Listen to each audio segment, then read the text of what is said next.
morning students. In the last class we started with a new chapter, and in the chapter we learned about ways of communicating, that there are mainly two ways of communicating knowledge or information or any kind of data.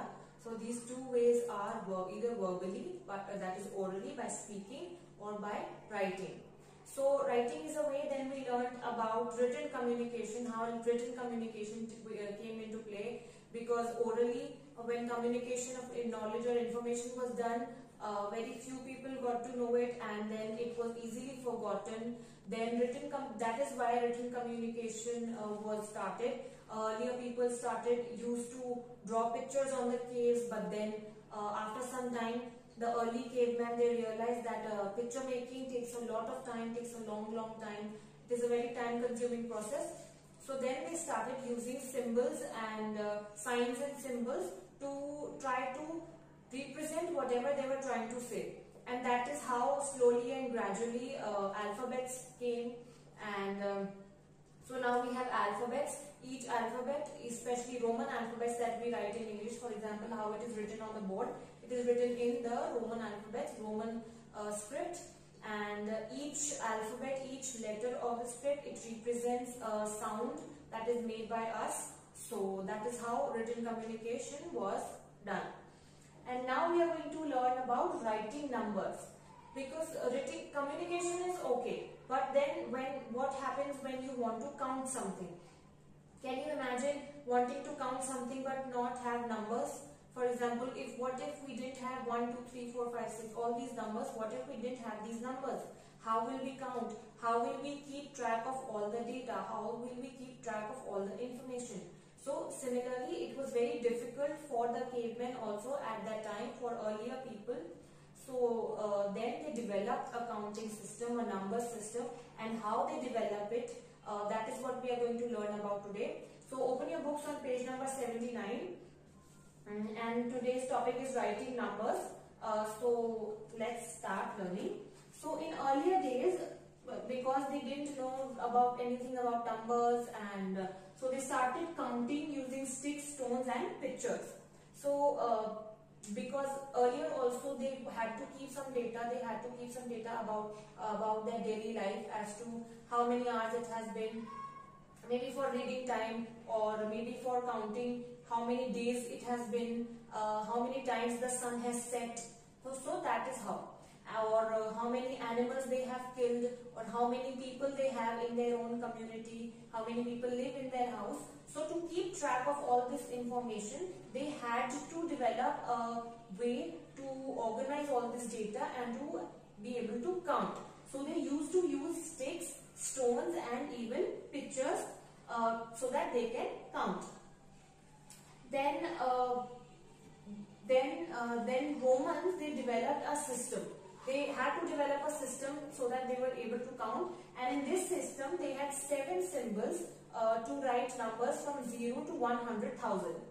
So these 7 symbols, they are also given in your book here, that Roman developed a system of writing in which they had only 7 symbols to write any number from 1 to 100,000. So here is the symbol. This is the Brahmi symbol. And then after that, after some time, because with the Roman symbol also some people were facing some problems. So with time, a Hindu-Arabic system was also developed. It was developed around 2000 years ago, more than 2000 years ago. It was developed in India, and now from India it was communicated to Europe and then to the rest of the world. So this was the Hindu-Arabic Roman system was developed in India around more than 2000 years ago. And the most amazing thing about this system is that it only uses 10 symbols. So only 10 symbols are used in the Hindu-Arabic system of numbering, of counting, and which are from 0 to 9, like we know. So they are 0, 1, 2, 3, 4, 5, 6, 7, 8, 9. So these are the numbers that are used to represent any number, any digit, any amount that we want. So this is the most amazing thing about the system that was developed in India. And here did you know box is also given on page number 79. Here you can see this is the did you know box. So now I'm going to read this. This is a very important box. Please mark it important. So the credit for the invention of the number 0 goes to the ancient Indian mathematicians. The invention of 0 revolutionized the way people wrote numbers.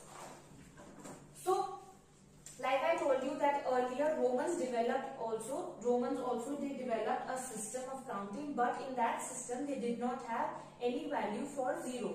So they were facing a lot of problem.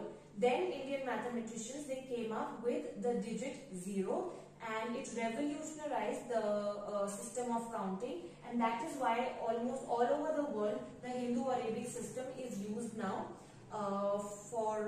from more than 2000 years ago, and that is our writing numbers. That is how we got our numbers. Then now we have talked about numbers, we have talked about communication, we have talked about writing, but where do they write all these things? How do they write all these things? They did not just write on caves, and they did not just scratch the caves all the time. So they eventually came up with paper. So earlier, around I think 4000 years ago, Egyptians, they made paper out of papyrus. They used papyrus for the purpose of writing. So what is papyrus? Papyrus was stem of a plant. So papyrus is the stem of a plant called papyrus, and the word paper also, it comes from this term only. So the word paper comes from the term papyrus, which was the stem of a plant, and it was used around 4000 years ago, and it was used by Egyptians. They came up with the idea of having something to write on, something thin, so that they could keep a record of it, so that they could keep it with them.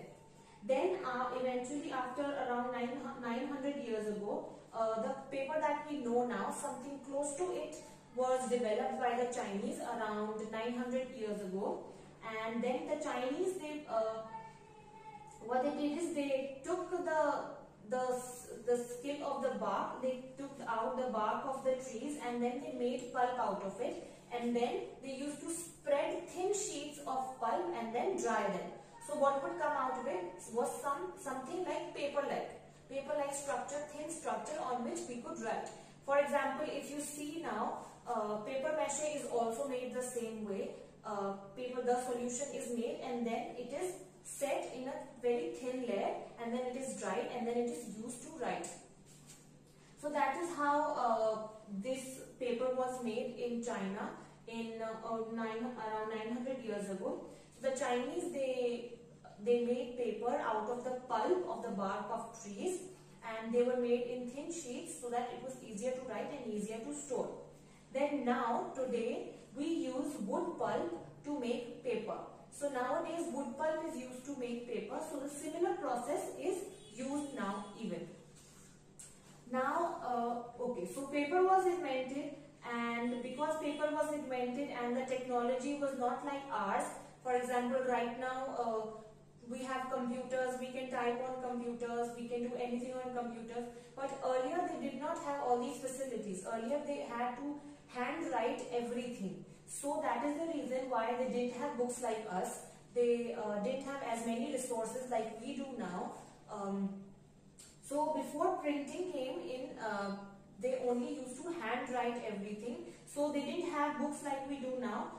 So because in our books we have everything printed, they are from the computer. Nobody's handwriting our books.